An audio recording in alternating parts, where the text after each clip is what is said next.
الرحمن الرحيم يا أيها الذين آمنوا اتقوا الله حق تقاته ولا تموتن إلا وأنتم مسلمون وقال الله تعالى يعلمون الظاهر من الحياة الدنيا وهم عن الآخرة هم غافلون وقال رسول الله صلى الله عليه وسلم يا أيها الناس اتقوا الله ربكم وصلوا خمسكم وصوموا شهركم وأدوا زكاة أموالكم وأطيعوا زعامركم تدخلوا جنة ربكم رواه الترمذي বিসনাদিন সহিহ। সমস্ত প্রশংসা মহান আল্লাহ রাব্বুল আলামিনের জন্য, যিনি দুনিয়ার সর্বোত্তম জায়গা মসজিদে আগে এসে আমাদেরকে কিছু কথা বলার ও শোনার তৌফিক দান করছেন। এজন্য সমস্ত প্রশংসা মহান আল্লাহ রাব্বুল আলামিনের জন্য, আলহামদুলিল্লাহ। অসংখ্য অগণিত দরুদ ও সালাম বর্ষিত হোক যার আদর্শ, যার রেখে যাওয়া রীতিনীতি সুন্নাত বাস্তবায়ন করে আমাদের যাবতীয় প্রচেষ্টা মুহাম্মদ রাসূলুল্লাহ সাল্লাল্লাহু আলাইহি ওয়াসাল্লামের প্রতি। আজকের আলোচ্য খুতবার বিষয় বিগত ধ্বংসপ্রাপ্ত জাতিগুলো থেকে আমাদের শিক্ষা। মহান আল্লাহ রাব্বুল আলামিন পবিত্র কোরআনে 6টি ধ্বংসপ্রাপ্ত জাতির কথা উল্লেখ করেছেন। এই 6টি ধ্বংসপ্রাপ্ত জাতির কেন ধ্বংস করলেন, কি তাদের পাপ ছিল, আর সেখানে আমাদের শিক্ষণীয় বিষয়গুলো কি, এর শীর্ষক আজকে আলোচনা করার প্রয়াস পাবো ইনশাআল্লাহ। আমা তৌফিক ইল্লা বিল্লাহ। এক নজরে যদি বলি যে আমাদের সেই বিগত 6টি ধ্বংসপ্রাপ্ত জাতি তারা কারা। প্রথম যে ধ্বংসপ্রাপ্ত জাতি, সেই কওমের নাম হচ্ছে কওমে নূহ আলাইহিস সালামের কওমকে আল্লাহ তাআলা ধ্বংস করেছে। 2 নম্বর যে কওম, সেটা হচ্ছে কওমে আদ জাতিকে আল্লাহ তাআলা ধ্বংস করেছেন। এরপরে কওমে সামুদ, এরপরে কওমে লুত, আহলে মাদিয়ান এবং কওমে ফেরাউন। এই 6টি জাতিকে আল্লাহ তাআলা ধ্বংস করেছিলেন। আমরা বিগত জাতিগুলো ধ্বংসের যদি প্রেক্ষাপটটা বুঝতাম বা তাদের এই পরিণতি যদি আমরা উপলব্ধি করতে পারতাম, তাহলে হয়তো আমাদের মসজিদগুলোর চিত্র জুমার দিনে হয়তো এরকম থাকতো না। কারণ আমরা রমাজান মাস যখন ছিল তখন মোটামুটি মসজিদগুলো আবাদ হচ্ছিল, মসজিদের জনসংখ্যা বাড়ছিল, মুসল্লিদের সংখ্যা বাড়ছিল। কিন্তু রমাজান যেমনি শেষ, মুসল্লি যারা রমাজান মাসের জন্যই ছিল তারা কেটে পড়েছে। অথচ আমাদের জানা উচিত ছিল যে salat is not a part of Ramadan, salat is the pillar of Islam. Salat কিন্তু রমাদানের কোনো অংশ ছিল না, সালাত কিন্তু রমাদানের সাথে কোনো অংশ নয়। সালাত কিন্তু ইসলামের ভিত্তি, ইসলামের খুঁটি। কাজেই যারা এই উপলব্ধি বোধ যাদের নেই, আল্লাহ যেন তাদেরকে উপলব্ধি বোধ জাগ্রত করে তাদেরকে যেন আবারও মসজিদমুখী আল্লাহমুখী হওয়ার তৌফিক দান করেন, আমিন। আজকের এই 6টি ধ্বংসপ্রাপ্ত জাতির আলোচনা করার পূর্বে আমরা শুকরিয়া জ্ঞাপন করতে চাচ্ছি যে এই মসজিদটি যারা আবাদ করলেন, বিশেষ করে বাংলাদেশে এত আলোময় মসজিদ, যে নিচের ফ্লোরে যে এত আলো থাকতে পারে, যে লাইট ছাড়াই যে আলো, সেরকম একটা পরিবেশ আমরা দেখতে পাচ্ছি এই মসজিদে। তো যারা এই মসজিদে জায়গা দান করলেন, বিভিন্নভাবে সহযোগিতা করেছেন, আমরা তাদের প্রতি শুকরিয়া আদায় করছি। আল্লাহ যেন তাদেরকে উত্তম পারিতোষিক দান করেন, আমিন। রাসূলুল্লাহ সাল্লাল্লাহু আলাইহি ওয়াসাল্লাম হাদিসে বলছেন, মাল্লাম ইয়াশকুরিন নাস লাম ইয়াশকুরিল্লাহ। যারা বান্দার শুকরিয়া আদায় করে না, ওরা আল্লাহরও শুকরিয়া আদায় করে না। তো আমরা ওই সমস্ত বান্দাদের শুকরিয়া জ্ঞাপন করছি। যারা মহিলারা সহযোগিতা করছেন তাদের প্রতিও আমরা কৃতজ্ঞতা জানাচ্ছি যে আল্লাহ যেন তাদেরকেও উত্তম প্রতিদান দান করেন, আমিন। তো আজকের যে আলোচ্য বিষয়, কওমে নূহ থেকে নিয়ে কওমে ফেরাউন, এই যে 6টি ধ্বংসপ্রাপ্ত জাতি, তাদেরকে আল্লাহ ধ্বংস করলেন কেন। তার আগে আমরা একটি আয়াত আপনাদের সামনে উল্লেখ করব, সেটা সূরা রুম আয়াত নাম্বার 41। আল্লাহ তাআলা বলছেন, যহারুল ফাসাদু ফিল বাররি ওয়াল বাহরি বিমা কাসাবাত আইদিন নাস। আল্লাহ তাআলা বলছেন যে নিশ্চয়ই এই জলে এবং স্থলে যে বিপর্যয়গুলো হয়, এই বিপর্যয়গুলোর কারণ আমাদের হাতের কামাই, এগুলো আমাদের কারণেই হয়।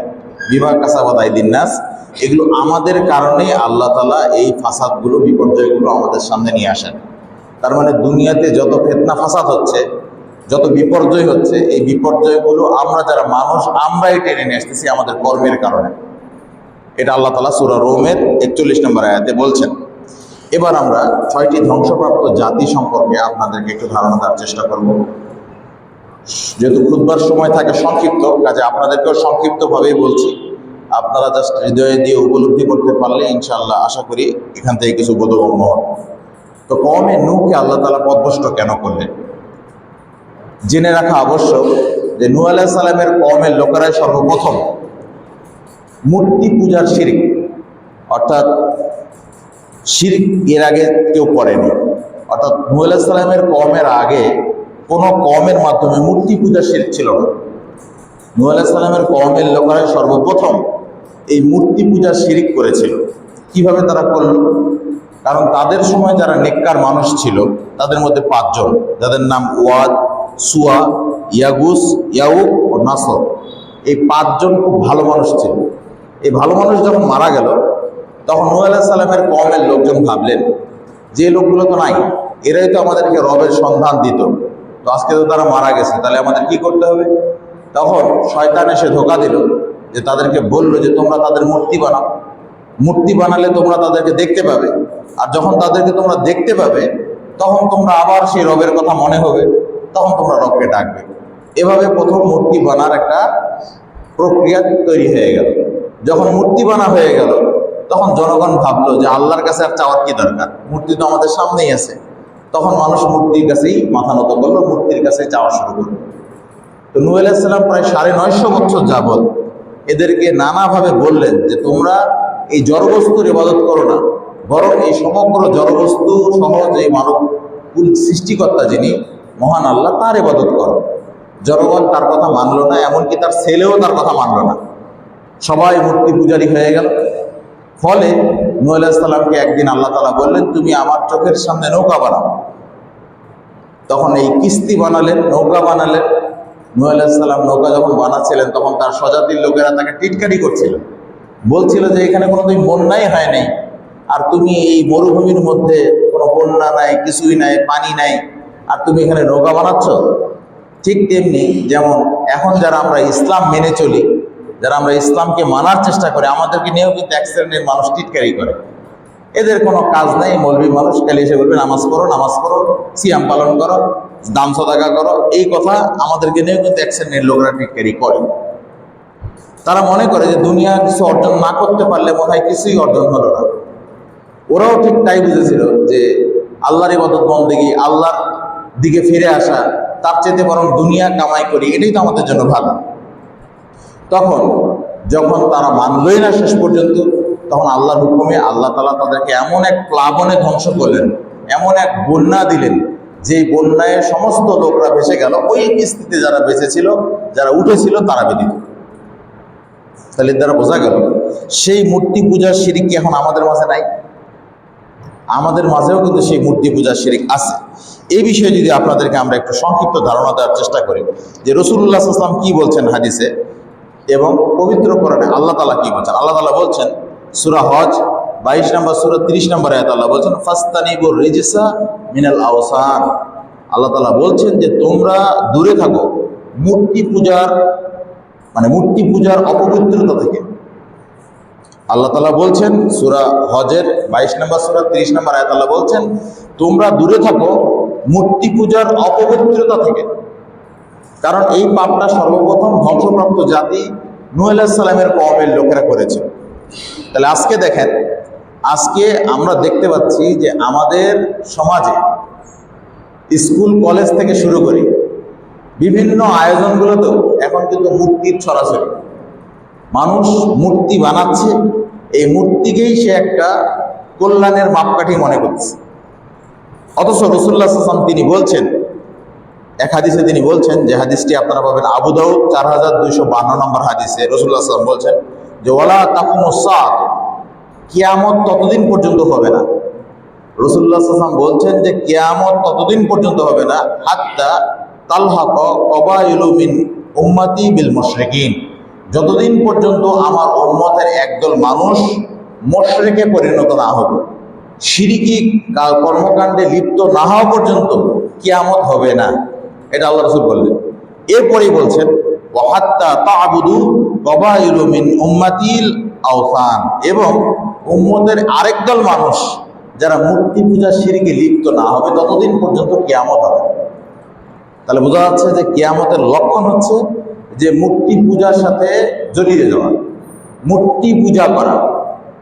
এখন আমরা যদি একটু আপনাদের সামনে আরেকটু ব্যাখ্যা করে যদি বলি যে আমাদের সমাজে আসলে হচ্ছে কি, আমরা যারা দেখতে পাচ্ছি যে আমাদের সমাজে এখন পয়লা বৈশাখের নামে, যেটা আমার মনে হয় আপনারা যারা সিনিয়র আছেন আপনারা খুব ভালো বলতে পারবেন যে পয়লা বৈশাখে যে মঙ্গল শোভাযাত্রা নামে কোনো কিছু ছিল আগে, এটা আপনারাই সাক্ষী দিবেন যে এটা কোনো ছিল না, এ ধরনের কোনো আয়োজন ছিল না। পয়লা বৈশাখে যে এই একটা মূর্তি কাঁধে নিয়ে হিন্দুদের মতো, যেমন হিন্দুরা যেমন মূর্তিকে কাঁধে নিয়ে যেমন ওই পানিতে যেমন ডুবাই দিতে যায়, ঠিক তেমনি এখন যে চরিত্র আমরা দেখতে পাচ্ছি মুসলমান ছেলেদের মাধ্যমে যেটা হচ্ছে, এটা কিন্তু আগে ছিল না, ইদানিং এটা কিন্তু আবিষ্কার। তার মানে আমাদের এটা সুকৌশলে একদল যারা হিন্দুত্ববাদীতে বিশ্বাসী, যারা নিজেদের ধর্মে হিন্দু চায় যে বাংলাদেশটা একটা হিন্দু রাষ্ট্রে পরিণত হোক, তাদেরই সুকৌশলে এই সমস্ত আমলগুলো, এই সমস্ত প্রেক্ষাপটগুলো তারা আমাদের উপরে চাপিয়ে দিয়েছে, ফলে আমাদের ছেলেরা এখন এই কাজটা করছে। প্রেক্ষাপট অনুযায়ী যদি আপনাদেরকে আরেকটু ব্যাখ্যা করে বলি, কিছুদিন আগে মেধা নাকি কোটা, মেধাবীদের মূল্যায়ন হবে নাকি কোটাধারীদের মূল্যায়ন হবে, এই বিষয়ে একটা আন্দোলন হয়ে গেল। আমরা সবাই মানি যে যারা মেধাবী মানুষ তাদেরই মূল্যায়ন হোক, সাধারণ জনগণ সবাই চায় যে মেধাবীরাই সমাজে সর্বস্তরে মূল্যায়ন পাক, এটা মানুষের চাওয়া। সাধারণ মানুষ যারা স্বার্থবাদী নয় তারা সবাই এটাই চায় যে মেধাবীরাই মূল্যায়ন পাক। কিন্তু প্রকৃত অর্থে মেধাবী কারা? মেধাবী কে? যে লোকটা উচ্চশিক্ষিত হয়ে একটা মূর্তি যে নিজেই বানালো, সেই মূর্তি কাঁধে নিয়ে ঘুরে, সেই কি প্রকৃত শিক্ষিত মানুষ?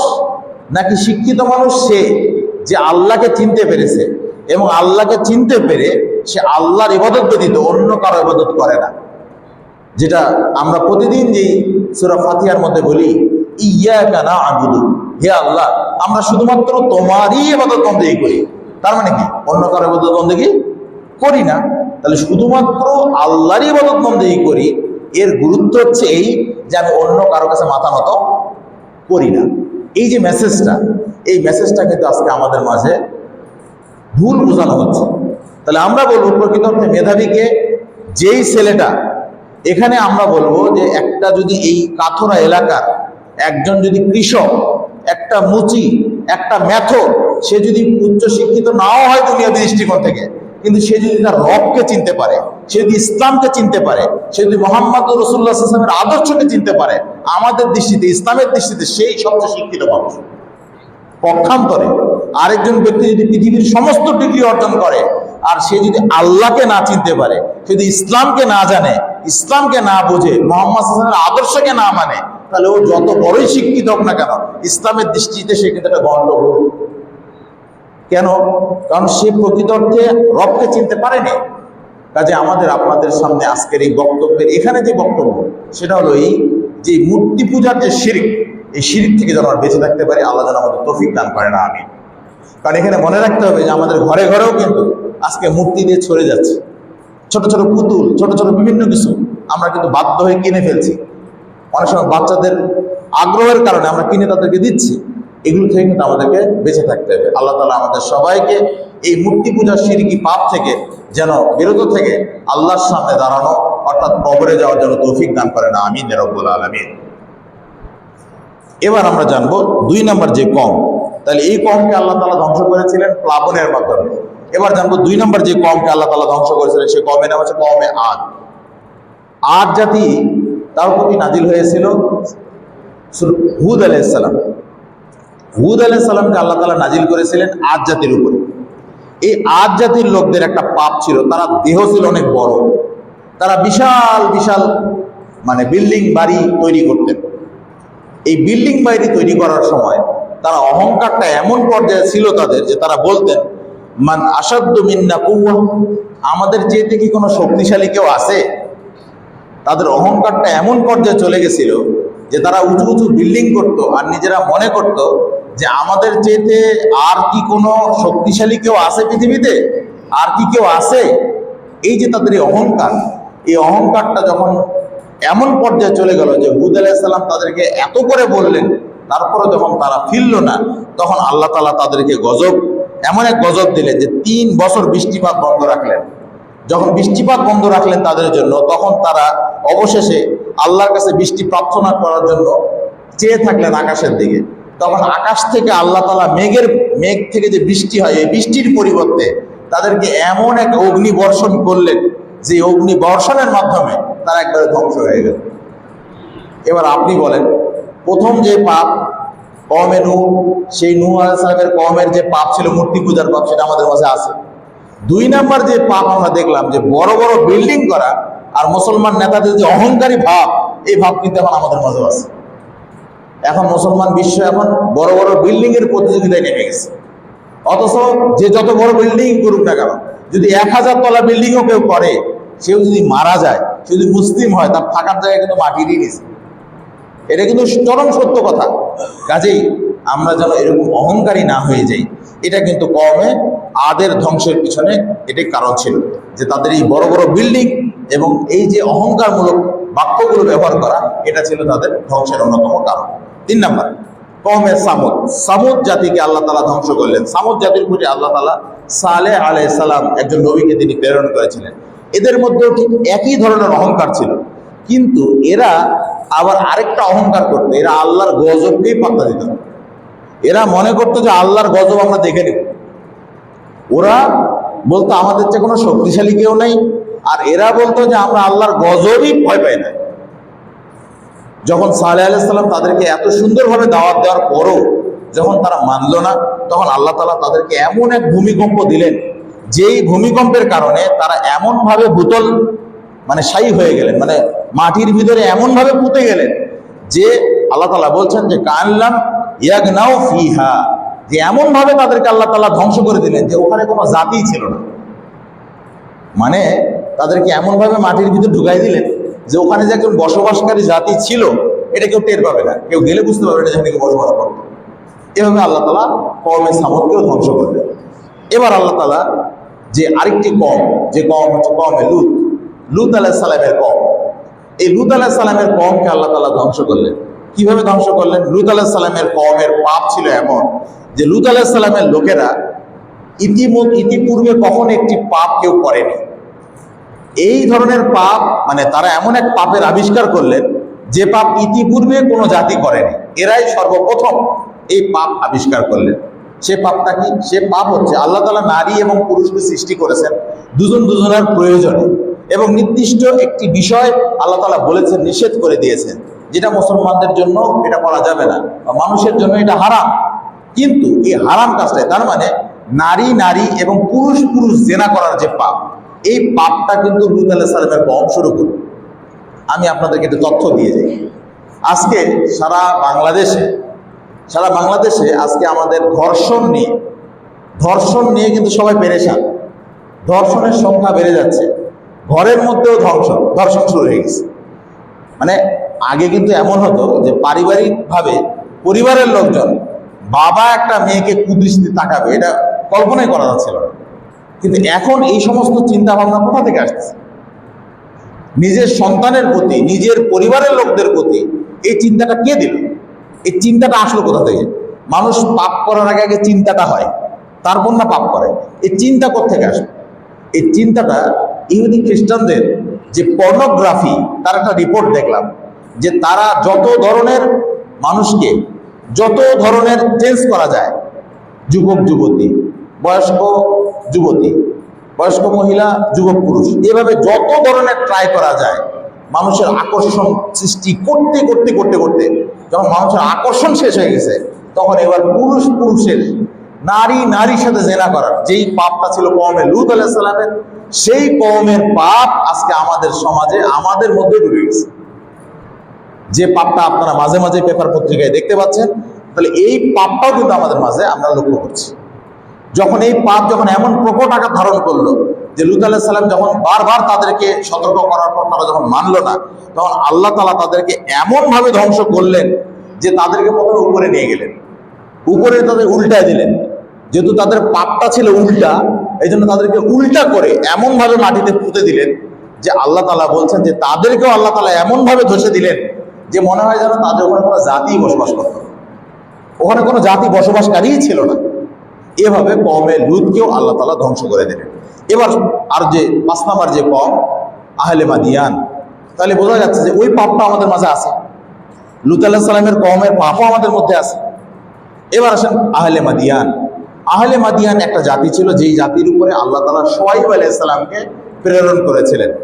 শুআয়ব আলাইহিস সালাম তাদেরকে দাওয়াত দিলেন, কিন্তু তাদের মধ্যে যে পাপগুলো ছিল, শিরক কুফর তো ছিলই, কিন্তু তাদের মধ্যে ডাকাতি ছিল, চুরি ছিল, রাহাজানি ছিল, এমনকি তারা ওজনে কম বেশ করত। এবার আপনি বলেন, ওই আহলে মাদিয়ানের যে পাপগুলা, সে পাপগুলোকে আজকে আমাদের মাঝে নাই? আজকে আপনি পেপার পত্রিকা খুলে দেখেন, চুরি ডাকাতি বেড়ে গেছে। এই রিসেন্ট চুরি ডাকাতি এতই বেড়ে গেছে, বাস দাঁড় করায় ডাকাতি করা হচ্ছে, যেখানে সেখানে ছিনতাই, যেখানে সেখানে রাহাজানি হচ্ছে। একইভাবে ওই আরেকটা পাপ, সেটা কি ওজনে কম বেশ করা, এই পাপ কি নাই আমাদের? এই পাপও কিন্তু আমাদের মাঝে আছে। তো শুআয়ব আলাইহিস সালাম তাদেরকে বারবার বললেন যে তোমরা ওজনে ন্যায্য পরিমাণ দাও। যখন এই তাদেরকে নসিহা করলেন, যখন তার জাতির লোকেরা শুনলো না, তখন আল্লাহ তাআলা, ইবনে আব্বাস রাদিয়াল্লাহু তাআলা আনহু বলছেন যে তারা এমন এক প্রকট ধারণ করলেন, মানুষের জীবনের নিরাপত্তা ছিল না। ঠিক যেমন আজকে আমরাও নিশ্চিত বলতে পারবো না যে আসলে আমাদেরকেও কেউ কোনো যে ডাকাতের খপ্পরে পড়বো না, এটা নিশ্চিতভাবে বলা যাবে না। ওই রকম যখন হয়ে গেল, তখন আল্লাহ তাআলা প্রথম 7 দিন এমন প্রচন্ড গরম দিলেন তাদেরকে। এই গরমে তারা মানে কোনো ঘরের মধ্যে বসবাস করার মতো প্রয়োজন মানে থাকার মতো পরিবেশ ছিল না। তখন ওরা দৌড়ে চলে গেল জঙ্গলের মধ্যে, ভাবলেন যে জঙ্গলে যাই, যদি সেখানে যদি কিছু শান্তি পাই। তখন আল্লাহ তাআলার পক্ষ থেকে জঙ্গলের মধ্যে এমন এক অগ্নি বর্ষণ করলেন, জঙ্গলের মধ্যে তারা এমন ভাবে ধ্বংস হয়ে গেলেন যে আল্লাহ রাসূল সাল্লাল্লাহু আলাইহি ওয়াসাল্লাম, তাই আল্লাহ তাআলা বলছেন সূরা হুদের 94-95 আয়াত, আল্লাহ বলছেন কাআল্লাম ইয়াগনাউ ফিহা, যে তাদেরকে এমন ভাবে ওই জঙ্গলে ধ্বংস করে দিলেন যখন কোনো বসবাসকারী জাতিই ছিল না। এবার সর্বশেষ যে কওমকে আল্লাহ তাআলা ধ্বংস করেছিলেন, সে কওমের নাম হচ্ছে কওমে ফেরাউন। আপনারা জানেন যে ফেরাউনের প্রতি আল্লাহ তাআলা মূসা আলাইহিস সালামকে প্রেরণ করেছিলেন। মূসা আলাইহিস সালাম তাদেরকে যে দাওয়াত দিয়েছিলেন, তাদের মধ্যে আবার এমন এমন কিছু পাপ ছিল, তারা কিন্তু কন্যা সন্তান জন্ম করলেই তাদেরকে হত্যা করত, তাদের প্রতি সমাজের সাধারণ মানুষের প্রতি নির্যাতন করত। এই নির্যাতনটা ছিল শাসক শ্রেণীর পক্ষ থেকে। ফেরাউন নিজেকে নেতা মনে করতো, এমন এক শাসক মনে করতো যে তে বলেই ফেললো এক সময় যে আনা রব্বুকুমুল আলা, আমিই তো রব, আমার চেয়ে কি কোনো রব আছে? আমার চেয়ে কি কোনো বড় রব আর আছে? মানে আমি তো রবদের মধ্যে সর্বশ্রেষ্ঠ, সবচেয়ে বড় রব। এই যে যখন ফেরাউন এই পর্যায়ে চলে গেল, তখন মূসা আলাইহিস সালাম কিন্তু তাদেরকে বারবার দাওয়াত দেওয়ার পরও যখন তারা মানলো না, তখন তাদেরকে আপনারা জানেন যে লোহিত সাগর যখন পার হয়ে চলে গেলেন, মূসা আলাইহিস সালাম আল্লাহ তাআলার হুকুমে লাঠি আঘাত করার মাধ্যমে যখন পার হয়ে চলে গেলেন, যখন ফেরাউন যখন পিছন দিক থেকে যখন যাওয়ার চেষ্টা করলো, তখন সে ওখানেই ধ্বংস হয়ে গেল। এভাবে ফেরাউনকে আল্লাহ তাআলা ধ্বংস করলেন। এখন আপনাদের সামনে যেটা আমার আজকের বক্তব্যের যে মূল বিষয়, সেটা হচ্ছে যে আমরা এই সবগুলো পাপ আমাদের মাঝে থাকার পরও আমরা ধ্বংস হচ্ছি না কেন? এই সবগুলো পাপই তো আমাদের মাঝে আছে। সবগুলো পাপই কি নাই আমাদের মাঝে? দেখেন, আমাদের মাঝে মূর্তি পূজার পাপ আছে, আমাদের মাঝে অহংকার করার পাপ আছে, আমাদের মাঝে বিল্ডিং করার পাপ আছে, আমাদের মাঝে ধরেন ওই সমকামিতার পাপও ঢুকে গেছে, আমাদের মাঝে চুরি ডাকাতি রাহাজানি ওজনে কম বেশ তাও পাপ আছে, আমাদের রাষ্ট্র নেতাদের মধ্যে অহংকার জুলুম এটাও আছে। তাহলে সব পাপই তো আছে, তো একসাথে আমরা ধ্বংস হচ্ছি না কেন? ধ্বংস হচ্ছি না এই জন্য কারণ মুহাম্মদ রাসূলুল্লাহ সাল্লাল্লাহু আলাইহি সাল্লাম তিনি আমাদের জন্য একটি দোয়া করেছিলেন, আল্লাহর কাছে একটি দোয়া করেছিলেন যে হে আল্লাহ, তুমি আমার কওমকে, তুমি আমার উম্মতকে সমূলে ধ্বংস করো না। আর আল্লাহ তাআলা তার এই দোয়াটা কবুল করেছিলেন বিধায় আমরা একসাথে সবাই ধ্বংস হচ্ছি। হয়তো কোনো একটা নির্দিষ্ট এলাকায় আল্লাহ কিছু গজব দিচ্ছেন, মাঝে মাঝে একটু ফিরে নিয়ে আসার জন্য কিছু বান্দাদেরকে, কিন্তু একবারে দেখেন এই উম্মতকে আল্লাহ তাআলা ধ্বংস করছেন না। কেন? কারণ এই উম্মতের সমগ্র এই উম্মতের প্রতি মুহাম্মদ সাল্লাল্লাহু আলাইহি ওয়াসাল্লাম প্রেরণ করেছিলেন আল্লাহ তাআলা মুহাম্মদকে, যার কারণে আল্লাহ তাআলা এই আমাদের সবাইকে একসাথে ধ্বংস করছেন। তাহলে আমাদের জন্য তো কিছু করণীয় আছে, আমাদের কি করণীয় নেই? করণীয়গুলো আপনাদের সামনে আমরা একটু সংক্ষেপে বলার চেষ্টা করি। এক নম্বর যে করণীয়, প্রথম যে কাজ, সেটা হচ্ছে আল্লাহ তাআলা বলছেন যে প্রথম যেটা সেটা হচ্ছে আমাদেরকে সবর করতে হবে। যত বিপদ আপত্তি আসুক, যত অন্যায় কর্মই দুনিয়াতে হোক না কেন, আমাকে সবর করতে হবে এবং আমাকে তার পদক্ষেপ নিতে হবে। সেই পদক্ষেপটা কি? আল্লাহ তাআলা বলছেন ওয়াবাশশিরিস সাবিরিন, ধৈর্যশীলদেরকে তুমি সুসংবাদ দাও।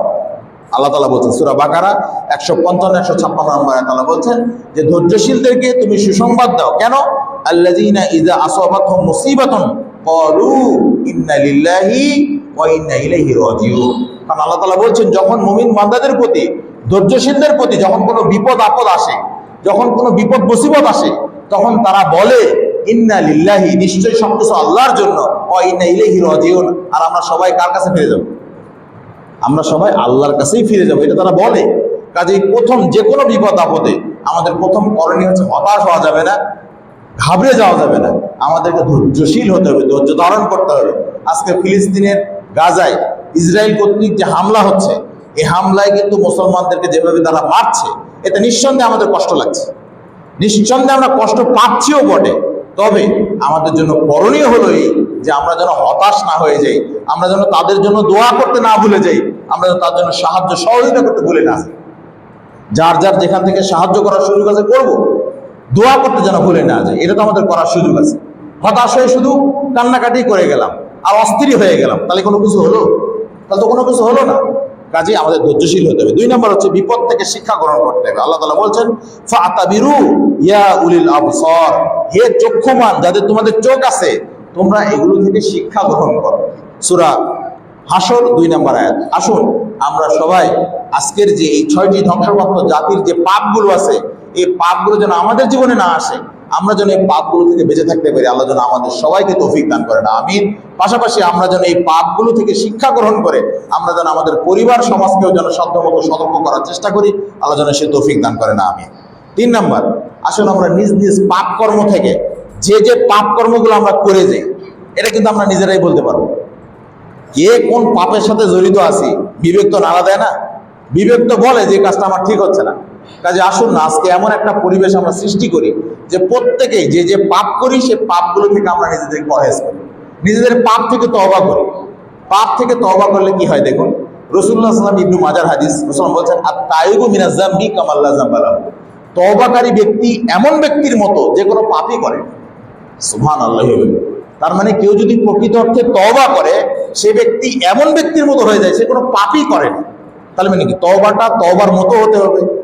তার মানে আজকে যদি আপনি এটা মেনে নেন যে আপনি 5 ওয়াক্ত সালাত আদায় করেন না, আপনি আজকে বুঝতেছেন যে এটা আপনার জন্য অন্যায় হচ্ছে, রবের আদেশ আপনি মানছেন না, আপনি যখন তওবা করেন যে 5 ওয়াক্ত সালাত আদায় করব, আমি অমুক পাপ করি ছেড়ে দেব, অমুক পাপ করি এটা ছেড়ে দেব, এই যদি আপনার মন মানসিকতা এরকম তৈরি হয়, তাহলে আল্লাহ রাসূলের ঘোষণা অনুযায়ী আপনি এমন ব্যক্তির মতো হয়ে যাবেন তওবা করার কারণে যে আপনি কোনো পাপই করেন।